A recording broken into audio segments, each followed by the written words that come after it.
Shalom. This week's Sedra is Sedrat Bamidbar. This week's Sedra starts off with more than just a new book of the Torah, but discusses the next stage of the Jewish people's journey through the desert on the way to Eretz Yisrael. The Sedra starts off with God commanding Moshe to count the Jewish people. The Sedra records, God spoke to Moshe in the Sinai desert in the tent of meeting on the first day of the second month in the second year after the exodus from the land of Egypt, saying, count the Jewish people by families following their fathers' houses, a head count of every male according to the number of their people. In their commentaries on this week's Sedra, both Rashi and the Ramban explain the need for a count at this point in the Jewish people's journey through the desert. Rashi wrote that it was because of the warm relationship between the Jewish people and God that God counted them often.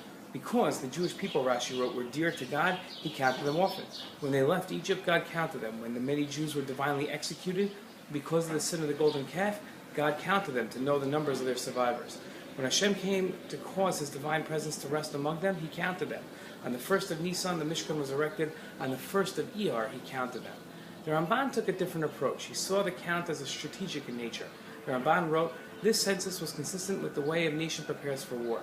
The Jewish people were ready to enter Eretz Yisrael and to go to battle with the Amorites and the 7 nations. Moshe and the leaders of the tribes needed to know the number of soldiers they had to fight and the number of men in each tribe. Knowing the numbers, they could then decide who would fight in the wars.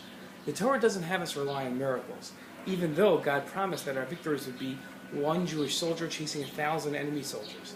The census would be taken in order to organize an army. The Ramban's explanation of the count is confusing. God promised the Jewish people they would fight for the Jewish people.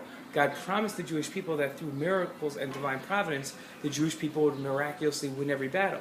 Yet, even with the divine promise of victory, the Ramban quotes our sages' teaching saying that the Jewish people shouldn't rely on miracles and therefore must prepare for war as if there would be no miracles. If God promised a miracle, why couldn't the Jewish people rely on that miracle? It would be impossible to think that the reason is because of doubt in the veracity of God's ability to help or to keep His word.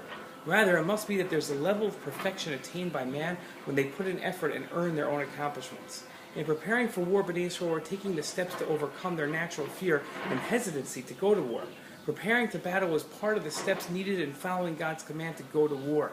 Simply relying on the miraculous divine promise would have robbed the Jewish people of that opportunity for perfection. An amazing, amazing lesson from this week's Sedra and the Ramban's commentary. Shabbat Shalom.